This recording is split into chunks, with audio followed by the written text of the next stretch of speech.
Olá, confira os destaques do Jornal da Câmara. Povos de matriz africana reivindicam direito de manifestação no mercado público de Porto Alegre. Assunto é discutido durante reunião da Comissão de Economia e Finanças do Legislativo. Comissão de Saúde e Meio Ambiente promove reunião para tratar das ações de combate ao câncer de mama realizadas no município. Outubro Rosa também é tema de exposição inaugurada no Legislativo. Câmara Municipal aprova a Lei de Diretrizes Orçamentárias. Proposta do Executivo estabelece as metas e prioridades do governo para o orçamento de 2020. Estas e outras notícias você acompanha a partir de agora.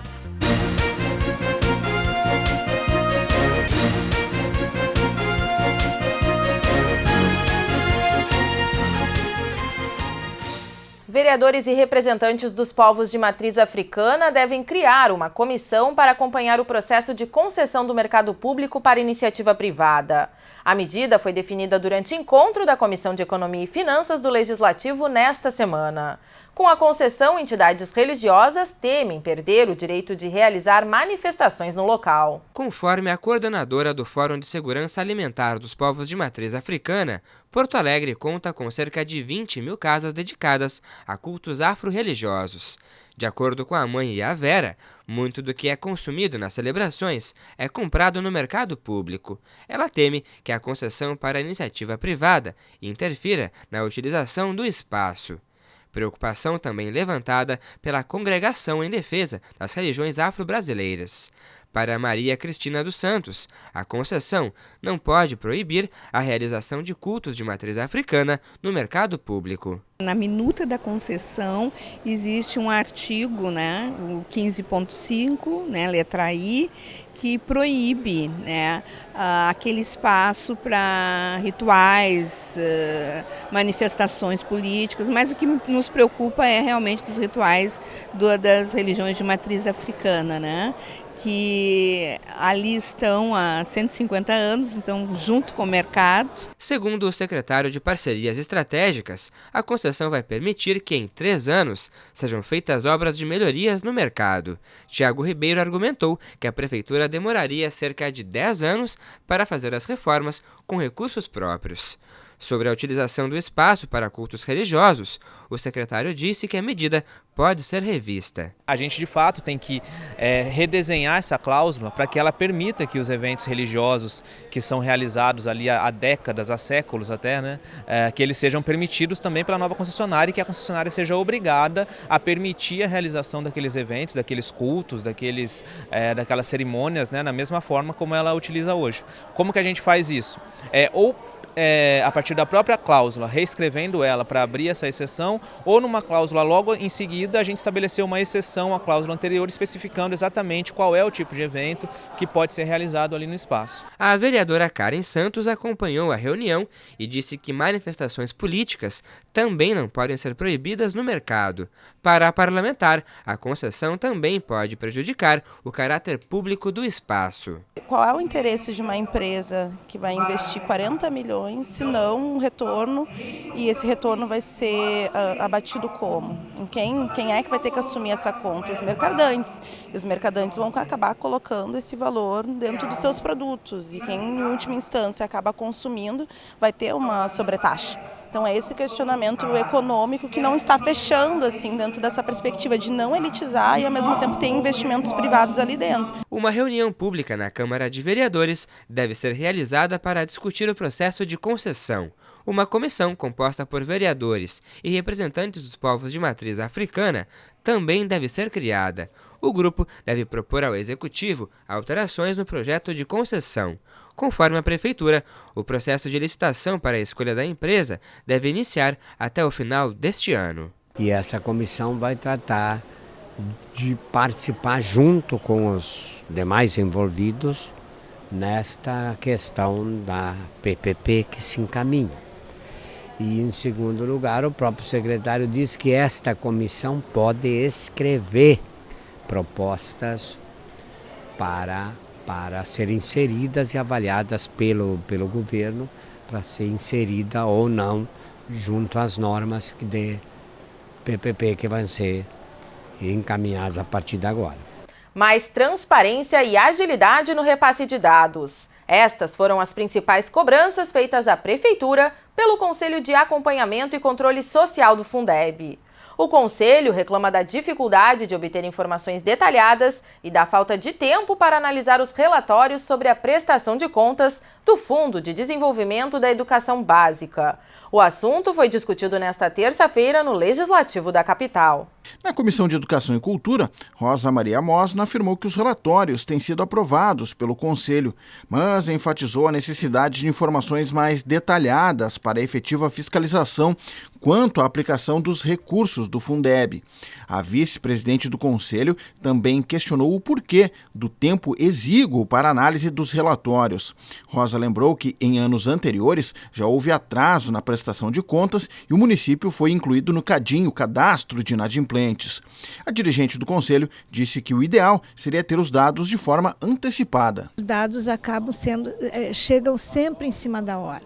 Então a gente não consegue ter os dados com tempo hábil para que a gente possa analisar com certa calma, uma vez que o Conselho ele se reúne uma vez por mês, né? Extraordinariamente ele pode se reunir o tempo todo, só que as pessoas, os conselheiros, são todos funcionários.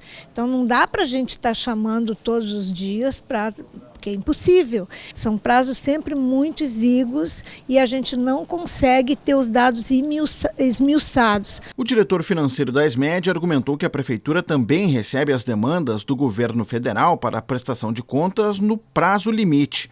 Ramiro Tarragó garantiu que os dados repassados para a aprovação do Conselho estão corretos quanto à aplicação dos recursos, ao citar o acompanhamento bimestral do Tribunal de Contas. Tarragó frisou também que todos os dados estão no portal da transparência, mas reconheceu que a relação entre Conselho e ESMED pode avançar no que se refere ao repasse de dados. O Executivo ele considera, que o Conselho ele tem uma função fundamental, para a fiscalização dos gastos do Fundeb.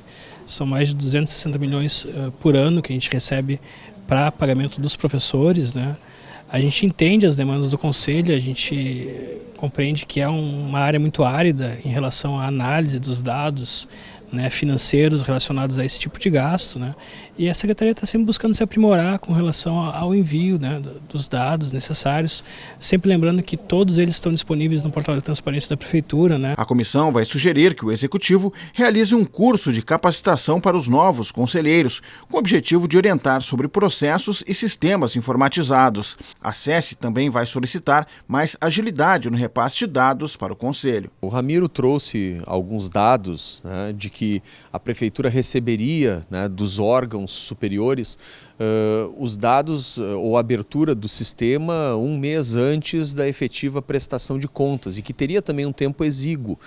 O que eu sugeri como encaminhamento para a ESMED é justamente já ir repassando os dados de forma prévia, através de minutas, para que o Conselho possa, analisando esses dados, dar mais agilidade. As ações de combate ao câncer de mama foram tema de encontro promovido pela Comissão de Saúde do Legislativo Municipal. Em alusão ao Outubro Rosa, vereadores da Cosmã se reuniram com entidades ligadas ao tema e representantes do Executivo. A reunião foi solicitada pela vereadora Cláudia Araújo. Segundo a parlamentar, os índices relativos ao câncer de mama no estado e na capital são alarmantes e cabe à Câmara Municipal trabalhar em ações de prevenção e combate à doença. Eu vejo o maior problema, o encaminhamento quando a pessoa chega no posto de saúde até que ela consiga ser encaminhada para fazer o diagnóstico. Esse é o maior problema que nós temos. Nós temos mamógrafos, como nós falamos aqui, disponíveis para fazer as mamografias, mas quando chega no posto, por falta de médicos, por falta de especialistas, por falta de encaminhamento, esta demora faz com que essas pessoas sofram mais com que o câncer, se ele for agressivo, ele vai trabalhar com muito mais rapidez e essas pessoas podem vir a óbito, né? O câncer de mama é o mais prevalente entre as mulheres brasileiras, chegando a representar quase 30% do total de casos. O Ministério da Saúde recomenda a realização da mamografia de 2 em 2 anos para pacientes entre 50 e 69 anos. No entanto, entidades ligadas à causa apontam a necessidade de realização do exame a partir dos 40 anos. Isso porque o número de pacientes jovens acometidas pela doença tem aumentado. Tem estudos que demonstram que pacientes com menos de 50 anos, dos 40 aos 49 anos, tem uma incidência também no Brasil de 25% de detecção de câncer de mama. Então, por isso, se torna importante que essas mulheres também tenham a oportunidade de diagnosticar precocemente. A gente sabe que tumores detectados em fase inicial têm uma chance de cura de 95%. Então, tem estatísticas, tem trabalhos que mostram que a gente poderia salvar em torno de 1.000 vidas fazendo os exames mais precocemente. Pela primeira vez, o número de mortes em decorrência do câncer em Porto Alegre empatou com os óbitos por doenças cardiovasculares. A informação foi divulgada pela coordenadora de atenção hospitalar da Secretaria Municipal da Saúde. Segundo Tatiana Breyer, o plano de combate à doença deve estar acima das ações de governo. Porto Alegre é um polo tecnológico em saúde e a gente tem serviços que são de excelência aqui. Então, dentro de um projeto que a gente está trabalhando, que é o City Cancer Challenge, que é um projeto de desafio para vencer o câncer, nós temos estabelecido uma relação tanto com o judiciário quanto com o legislativo para que isso sejam comitês permanentes. Então, qual é a grande dificuldade, às vezes, do serviço público, né? Que troca a gestão e aí trocam todas as modalidades de informação e trocam as pessoas técnicas. Então, o que a gente quer é que esses projetos eles tenham uma continuidade. Como encaminhamento, os vereadores da comissão se comprometeram em acompanhar o processo de instalação de uma frente parlamentar no Legislativo para tratar sobre políticas públicas para a oncologia. E em alusão ao Outubro Rosa, a Câmara Municipal recebe a exposição Lenços da Esperança. A mostra pode ser conferida no Legislativo até o dia 25 de outubro. O trabalho é de autoria do fotógrafo Fábio Pilger. 31 painéis retratam a vida de mulheres vítimas de câncer assistidas pela entidade Força Rosa de São Leopoldo. A mostra permanece em cartaz até o dia 25 de outubro no Espaço T Cultural Teresa Franco, no 2º andar da Câmara de Vereadores. As visitas podem ser realizadas de segunda a sexta-feira, das 9 horas da manhã às 6 horas da tarde. A entrada é gratuita. A Lei de Diretrizes Orçamentárias para 2020 foi aprovada durante sessão plenária nesta semana. A LDO estabelece as metas e prioridades do governo para o orçamento do ano seguinte. A proposta do Executivo recebeu 15 votos favoráveis e 5 contrários. No projeto, a Prefeitura estima um déficit de R$ 336 milhões para o próximo ano. A LDO recebeu 14 emendas dos vereadores. 5 foram aprovadas. Uma delas quer garantir a duplicação da Avenida Vicente Monteja, na zona sul de Porto Alegre. Conforme o autor da matéria, vereador Cassiá Carpes, a obra é aguardada há anos pela comunidade da região. A duplicação da Vicente Monteja é muito importante. Desafoga aquilo ali, é um transtorno enorme de manhã vindo para o centro. É um transtorno enorme de tarde voltando para aquela região, que cresceu muito, digo de passagem.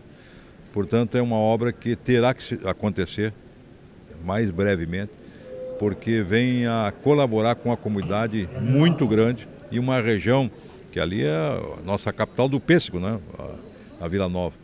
Outra emenda aprovada determina que a Prefeitura encaminhe à Câmara Municipal, junto ao projeto da Lei Orçamentária Anual, a relação das entidades de utilidade pública municipais. Conforme o autor da matéria, vereador Cássio Trojildo, do PTB, a ideia é facilitar a proposição de rubricas para instituições da área da saúde. Para o vereador professor Alex Fraga, a matéria abre um precedente para os parlamentares encaminharem emendas com fins eleitoreiros. São entidades que precisam ter um certo crivo, não têm fins lucrativos, são de utilidade pública, mas na nossa concepção de gestão de cidade, esse tipo de relação entre vereadores e essas instituições pode ser a porta de entrada para relações nada republicanas e que nós não gostaríamos de ver essa Casa Legislativa comprometida com qualquer tipo de mal feito. A Lei de Diretrizes Orçamentárias, elaborada pelo Executivo, prevê um déficit de 336 milhões de reais para 2020. Após a LDO, a Prefeitura tem até o dia 15 de outubro para entregar à Câmara a proposta da lei orçamentária para o próximo ano. A LOA estabelece as receitas e despesas que serão realizadas no próximo ano. A Associação de Cegos do Rio Grande do Sul ocupou a tribuna popular durante a sessão plenária de segunda-feira. Com 52 anos de atuação no estado, a Acergs trabalha na construção de ações para a inclusão das pessoas com deficiência. Presidente da associação, Gilberto Kemmer, expôs aos vereadores a necessidade de políticas públicas voltadas ao paradesporto. Desde 1985, a Acergs incentiva a prática de esportes como atletismo, futebol, judô e xadrez. Mesmo sem apoio oficial, no ano passado foram realizados mais de 50 eventos. Para desenvolver o paradesporto, seja no qual âmbito que ele vai ser desenvolvido, seja se for de saúde, de entretenimento, de lazer, e muito mais no alto rendimento, ele carece de, entre outras tantas coisas, de um espaço, ou seja, de uma quadra, no caso de algumas dos esportes coletivos de quadra, né? De quadra adequada ou de pista, no caso de esportes de pista, esporte de campo. Então, necessita de equipamentos adequados, com acessibilidade. A falta de espaços adaptados em Porto Alegre foi o assunto mais comentado durante o período de tribuna popular. De acordo com o vereador João Bosco Vaz, do PDT, a segunda fase de revitalização da Orla do Guaíba prevê 27 quadras esportivas, nenhuma delas voltada ao paradesporto. Os parlamentares aproveitaram a presença do diretor de Acessibilidade e Inclusão da Prefeitura, Jorge Heleno Brasil, para solicitar adequações ao projeto. Alunos do 7º e 8º ano do Colégio Adventista receberam dos parlamentares diplomas de vereadores mirins. A atividade foi realizada na sessão plenária de segunda-feira, durante o período de comunicações temáticas. Proponente da homenagem, o vereador Cláudio Conceição destacou a qualidade da educação adventista. No Rio Grande do Sul, são 27 unidades educacionais, 4 delas localizadas na capital gaúcha. Como a gente conhece de perto, acredita na questão da escola adventista, então era o momento de nós oportunizar aquilo que eles ensinam em 4 paredes, vivenciar a questão da cidadania aqui dentro do plenário, trazê-los para vivenciar a experiência do parlamento. Cidadania não é só da teoria, mas na prática. Então eu tenho certeza que hoje o que eles estão experimentando aqui, recebendo o título de vereador mirim, vai gerar uma consciência cidadã na cabeça, no coração e no proceder de cada aluno. 36 estudantes do 7º e 8º ano receberam das mãos dos parlamentares diplomas de vereadores mirins. Após ser agraciada com o documento, Isabel subiu à tribuna para falar sobre a importância da política para o desenvolvimento da sociedade. Foi bem importante não só para os que estavam participando disso, também para os que estavam assistindo, né? Para já, como tinha bastante criança e ainda jovens, para eles até decidirem o que vão fazer no seu futuro e como eles querem um futuro melhor. Em nome da instituição, o diretor de Educação da Região Sul, Antônio Barreto, agradeceu a homenagem e afirmou que somente 20% dos alunos são adventistas. Segundo Barreto, o objetivo da instituição é oferecer aos estudantes uma educação harmônica e de qualidade. Este momento é um momento que ficará marcado na memória desses alunos para toda a sua vida. Um momento como este não é todo dia que eles têm. E hoje, o que esta casa ofereceu para eles favorece o desenvolvimento da consciência política e da visão da responsabilidade social que eles têm. Nesta semana, a Câmara Municipal instalou a Frente Parlamentar que vai tratar sobre os feirantes, ambulantes e camelôs de Porto Alegre. O presidente do grupo, o vereador Roberto Robaina, falou sobre o funcionamento dos trabalhos. A frente tem um objetivo específico, que é proteger, lutar para defender os direitos dos trabalhadores, dos camelôs e dos ambulantes. Os mais desprotegidos, os mais pobres que buscam sobreviver numa economia e numa sociedade que infelizmente não tem gerado emprego. Nós achamos que não é possível tratar os camelôs, tratar os ambulantes como infelizmente eles vêm sendo tratados, com repressão. Ou seja, isso atinge também os senegaleses, os venezuelanos, os haitianos. Existe inclusive uma recomendação da OIT, e nós vamos buscar fortalecer essa recomendação, de que na transição de uma economia informal para a economia formal, que é disso que se trata, nós aumentarmos a capacidade de absorver a economia informal na economia formal, que durante essa transição, como nós temos uma crise econômica muito profunda, que o Estado não utilize a repressão contra os ambulantes e camelôs pobres. Esse é o objetivo básico da frente. O jornal Correio do Povo recebeu da Câmara Municipal nesta semana a Comenda Porto do Sol. A homenagem foi realizada durante sessão solene no plenário Otávio Rocha. A solenidade foi proposta pelo vereador Alvani Medina do Republicanos. A homenagem teve como propósito reconhecer a história do jornalismo prestado pela empresa há 124 anos. Na tribuna, Medina elogiou a postura e a imparcialidade do veículo jornalístico. Em nome da empresa, o editor-chefe do Correio do Povo agradeceu o reconhecimento. Além de destacar o trabalho realizado pelos funcionários, Telmo Flor falou do compromisso da empresa com a democracia. O diretor-presidente do Correio do Povo, Sidney Costa, reafirmou os princípios do trabalho realizado, como a ética e o compromisso com a verdade.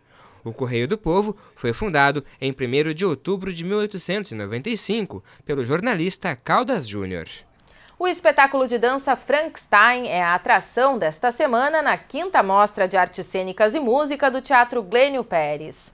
As apresentações acontecem nesta sexta e sábado. O espetáculo Frankenstein acontece nos dias 11 e 12 de outubro, às 7 horas da noite, no Teatro Glênio Pérez, segundo andar da Câmara de Vereadores. Com faixa etária a partir dos 12 anos, as apresentações têm duração de 50 minutos. Os convites são gratuitos e podem ser retirados até esta sexta-feira na sessão de memorial da Câmara de Vereadores. Mais informações podem ser obtidas pelo telefone 3220 4318. O Jornal da Câmara de hoje fica por aqui. Obrigada pela sua companhia. A gente se encontra na próxima edição. Até lá!